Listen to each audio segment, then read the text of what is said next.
She's wearing her life to shreds in politics and not getting any result from it. I want to bring her to Bamfield and make her happy. What does she say about all this? She won't even discuss it. But she will. She'll come round. I'm very determined. Oh, I know you are. And very wrong-headed at times, eh? I have been, yes. But not now. You're quite sure of yourself, huh? As sure as I can be.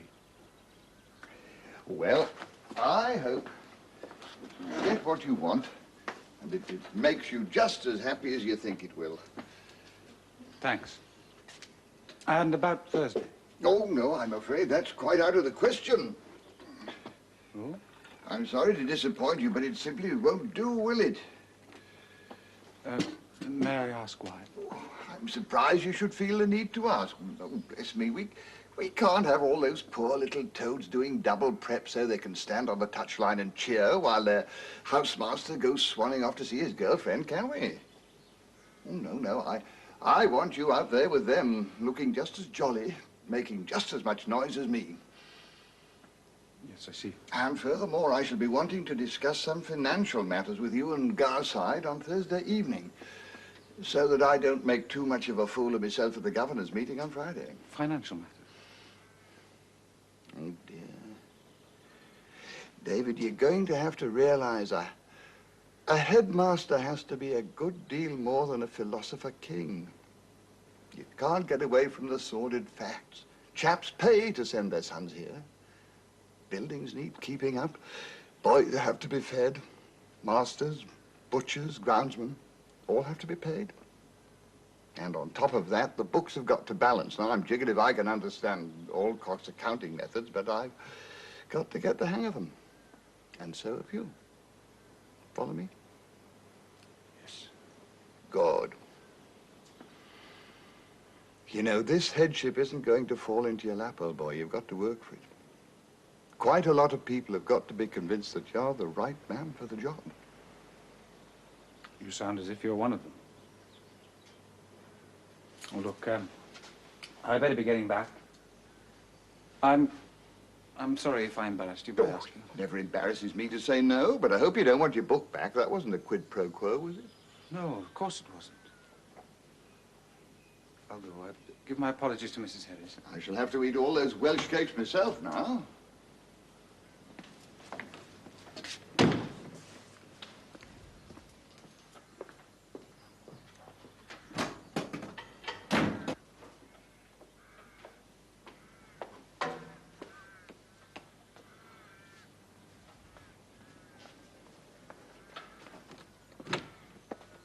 He hasn't gone, has he?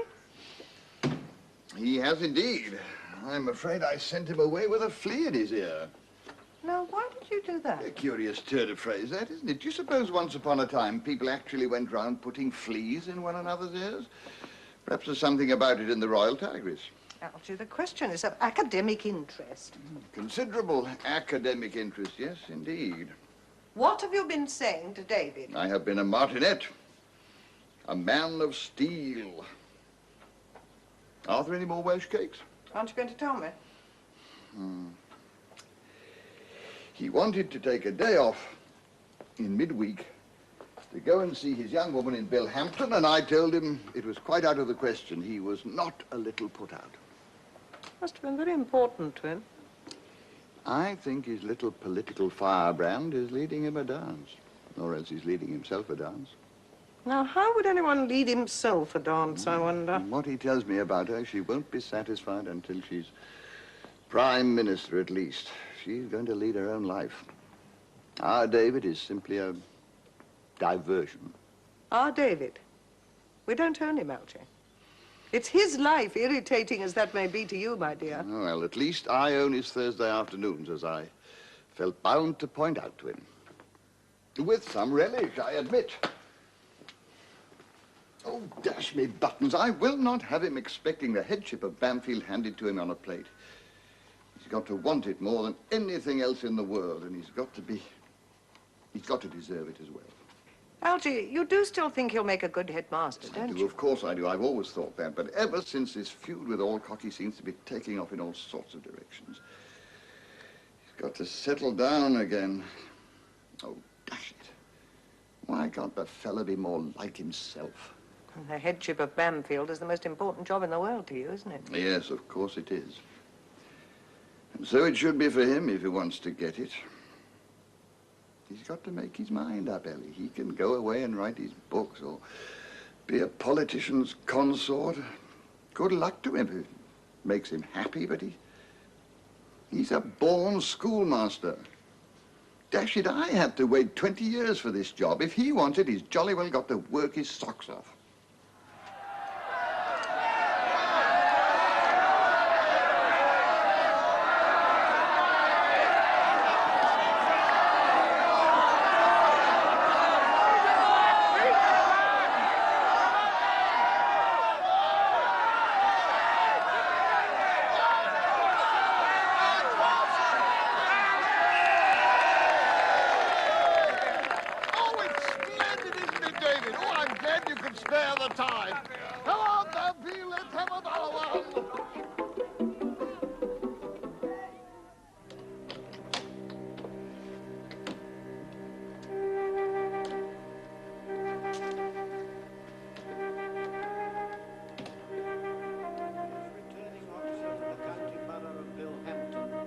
I declare the votes to be cast as follows.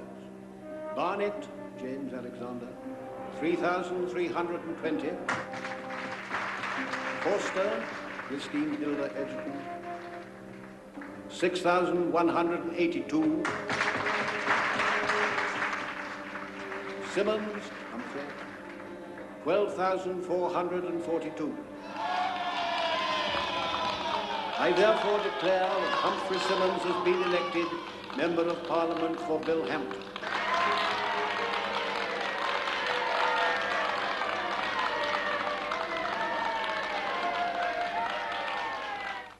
Gentlemen, I'm afraid we shall have to restrict the building program.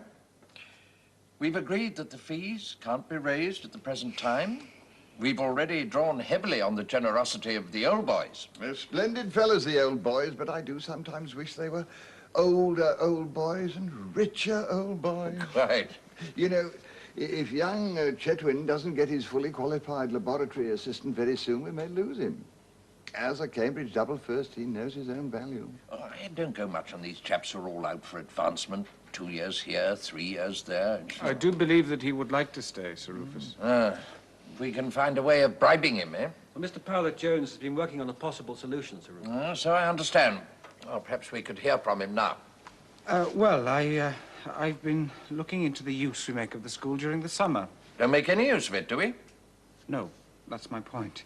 A handful of boys stay on, but they have to be fed and supervised. Oh, you're not suggesting we turn them out, I hope? No, on the contrary, I'm suggesting that we set up summer courses at the school. What sort of courses? Courses in English language and institutions for students from abroad.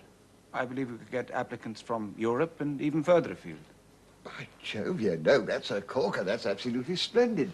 There must be thousands of wealthy foreigners who'd give their eye teeth to say they'd been to an English public school. And good for Bamfield, too. The Athens of the Southwest. Smacks of sharp practice to me. I wouldn't have anything to do with it, Sir Rufus, if it were simply a money-making venture. I think we could set up a first-class course.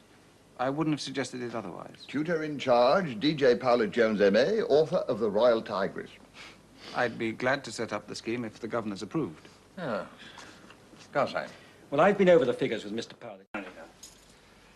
She's wearing her life to shreds in politics and not getting any result from it. I want to bring her to Bamfield and make her happy. What does she say about all this? She won't even discuss it. But she will. She'll come round. I'm very determined. No, I know you are. And very wrong-headed at times, eh? I have been, yes.